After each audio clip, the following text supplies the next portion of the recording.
Trijaya FM dan Institut Kemandirian Jakarta mempersembahkan Mutiara Pagi, The Power of Life.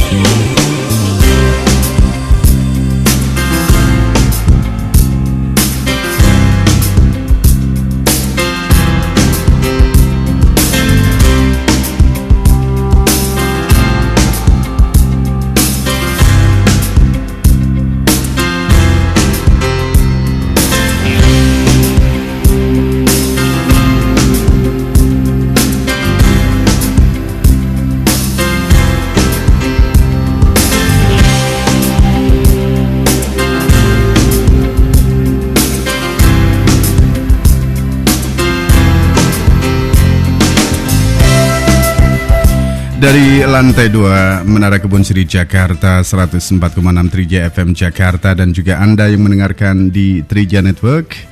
Ya, Assalamualaikum warahmatullahi wabarakatuh. Selamat pagi Bro Besar Muda. Kembali di kesempatan pagi hari ini kita bertemu dalam Mutiara Pagi yang merupakan hasil kerjasama Trijaya Network dengan Institut Kemandirian.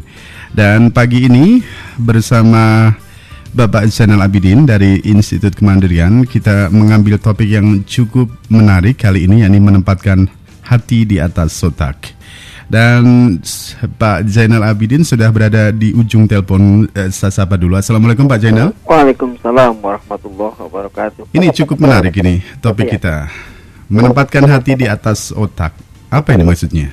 Ya, saya ingin memulai dengan satu pertanyaan. Apabila kita berada di satu perempatan kena lampu merah gitu ya, kemudian ada seorang anak muda menadahkan tangan minta duit 100 rupiah dari kita, kemudian dia dengan tangan kanannya dia minta 100 rupiah tapi tangan kirinya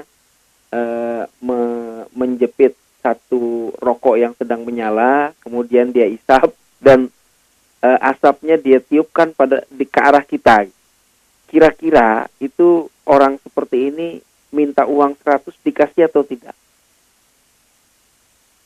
Nah, biasanya kalau saya tanya ini pada banyak orang gitu ya, tapi kemudian jawabannya adalah tidak, Pak. Kenapa?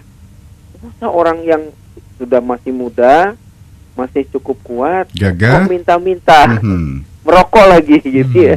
Itu menyebalkan sekali gitu. Menyebalkan sekali, jadi ya nggak mungkin lah Pak kita kasih, karena mungkin akan lebih berguna buat orang lain. Atau kalau saya kasih walaupun 100, orang ini pasti akan jadi pemalas seumur hidup gitu ya. Dan kemudian muara-muaranya adalah ya sudah biarkan saja dia berlalu tanpa kita kasih uang 100 rupiah itu. Seringkali saya mengatakan bahwa orang-orang yang berpikir seperti itu, dia sudah menempatkan otaknya di atas hati. Jadi kenapa? Karena untuk yang 100 rupiah saja, dia pikirkan jangka jauh sekali ke depan. Jadi hanya dengan 100 rupiah yang walaupun setelah kita tinggal sebenarnya udah nggak ada artinya apa-apa, kita masih mikirin jauh sekali. Seolah-olah hanya gara-gara 100 rupiah itu orang jadi malas seumur hidup gitu. Padahal sebenarnya ujian bagi hati adalah ketika kita memberikan sesuatu kepada orang yang sangat-sangat menyebalkan, kepada orang-orang yang sangat kita benci. Jadi kalau tadi orang yang di lampu merah itu menolak untuk memberikan 100 rupiah, bahwa dia sudah mendidik otaknya di atas hati. Padahal banyak orang sukses yang saya temui justru dia menempatkan hatinya di atas otak. Begitu Mas Amru. Artinya kita melakukan sesuatu tidak hanya berdasarkan rasio, tapi juga perasaan itu dikedepankan begitu. Betul. Sebagai contoh sekali lagi, misalnya ada seorang pengemis ditawari 2 pilihan. Kalau hari ini Anda terima uang dari saya, maka jumlah uangnya adalah 10.000. Tapi kalau Anda mau 1 bulan lagi Anda datang ke saya, saya kasih 20.000. Biasanya pengemis menggunakan otaknya. Jadi dia biasanya menggunakan, ya udah saya terima yang sekarang. daripada dia menunggu 1 bulan lagi untuk dapatkan 20.000. Padahal sebenarnya kalau kita menggunakan hati kita optimis gitu ya, kita optimis, maka kalau uang kita sekarang nggak dapat tapi bulan depan dapat 20.000, itu kan lebih banyak. Cuma ya inilah manusia, dia selalu menggunakan otak, selalu menggunakan sesuatu yang disebut shortcut, jalan pintas. Jadi kalau bisa cepat, kenapa lambat gitu. Jadi dia selalu ingin mendapatkan hasil-hasil dalam waktu yang segera. Sesuatu yang serba instan begitu. Sesuatu yang serba instan, dan inilah budaya kita. Jadi kalau kita ingin kaya, maka korupsilah gitu ya, karena itulah yang paling cepat mendapatkan uang. Atau kalau kita mau kaya, ya pergilah ke dukun misalnya gitu. Atau melakukan sesuatu yang mungkin di luar norma-norma yang baik gitu. Nah, tapi kadang-kadang bagaimana kita bisa memilahkan sebuah masalah, kita harus memilahkan untuk masalah ini otak yang harus bicara atau hati yang harus bicara, misalnya seperti itu. Penentuannya seperti apa ini Pak Jainal? Ya, kita selalu harusnya memutuskan sesuatu dalam dampak yang panjang, tidak hanya dalam kejadian-kejadian yang parsial. Jadi yang jadi pertimbangan adalah dampak di masa depan. Kalau tadi di cerita yang pertama itu kan kita berpikir kalau dalam waktu yang, ya kalau hari ini aja kita kasih, kenapa kita mesti jauh-jauh gitu ya berpikir. Jadi dampak jangka panjangnya bagi diri kita, bukan bagi orang lain.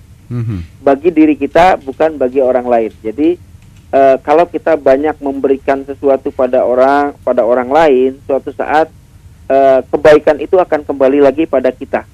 Dan kalau kita berbuat jahat pada orang lain, suatu saat kejahatan itu pun akan kembali pada kita. Jadi memang kita harus berpikir jangka panjang untuk diri kita, bukan untuk orang lain. Tapi kalau kita sebagai contoh yang pertama tadi adalah seorang anak muda yang mengemis, tapi dia masih gagah, masih muda, masih sehat sambil merokok. Rasanya ada orang yang tidak rela untuk memberikan 100 rupiah. Tapi bagaimana kalau alasan yang dikemukakan dia tidak memberi atau kita tidak memberi itu adalah unsur pendidikan, artinya saya ingin mendidik ini orang, begitu bagaimana? Iya. Itu karena kita sudah menempatkan otak di atas hati. Tadi ya? Jadi sudah menempatkan otak di atas hati.